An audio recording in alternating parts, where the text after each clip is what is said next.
Well, thank you, Madam Chair, and thank you for all the witnesses for being here today.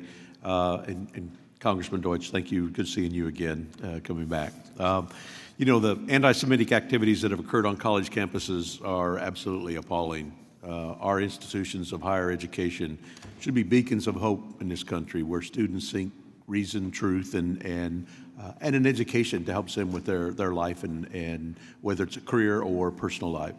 Instead, we see disruption and unruly students, faculty, administration, and in some cases outside provocateurs siding with a terrorist organization and chanting death to Israel while forcing Jewish students to fear and hide, unable to fully benefit from the college education they are paying for. When you think about the atrocities committed by Hamas on October 7th, it's really unfathomable that anyone in the country would stand up and carry the flag of terror and hate openly onto a college campus and face no repercussions. Unfortunately, this didn't happen overnight. While the horrendous attacks on October 7th may have brought this to the forefront, anti-Semitic activity has been a growing problem as foreign bad actors have been funneling money onto our nonprofit colleges and universities to shape and influence these institutions to promote a distorted worldview that is downright anti-American. Today, we're seeing the effects of the millions of foreign dollars from anti-Israel and anti-American countries and organizations that have pumped into our institutions, and it's a horrible consequence that we're reviewing now. Our tax code and its treatment of college endowments shouldn't help foster these kind of anti-Semitic activities that have ravaged college campuses across the country. Mr. Pawlowski, you know, Ways and Means Republicans have sought to hold America's so-called elite universities accountable for permitting and promoting anti-Semitic behavior on their campuses while allowing Jewish students to be threatened, harassed, and assaulted.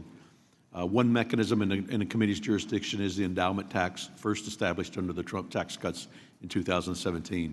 Do you think that structure of the endowment tax should be revised in light of the anti-Semitic activity on certain college campuses? Absolutely. The universities need new accountability structures because the existing structures have proven inadequate. If you just look at private universities with endowments above $100,000 per student, the value of those endowments is over $500 billion. If you look at the 12 largest private endowments, 11 of those schools are the schools that we've seen in the news. The only thing that will change the behavior of our so-called elite universities is financial penalties for tolerating this. You know, as you mentioned, both in your prepared remarks and in just the comments just now as well, you know that the current endowment tax, as is set up, affects private colleges and institutions that have an endowment value over $500,000, and it applies to roughly 35 schools that on any given year, and as you mentioned, 11 of the 12 top universities were very prevalent in having disruptions or protests and attacks.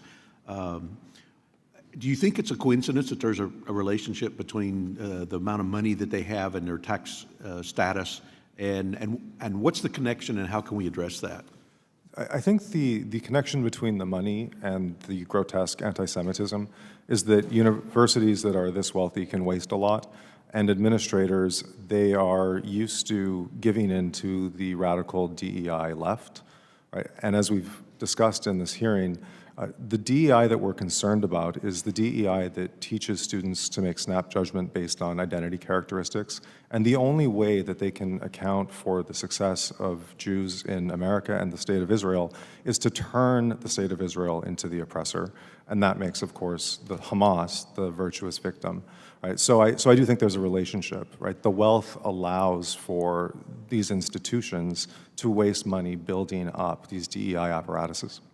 Yeah, well, thank you. It's a critical conversation that we need to continue to having and to kind of seek out the root of, you might call it a plague or a disease that's affecting so many of our college campuses, and make sure that we address it, maintain their status as good institutions for higher learning for the students that go there, and the money that's spent by the students, by their parents, by taxpayers in terms of supporting them. So I appreciate your time for this hearing, and with that, I'll yield back, Madam Chair.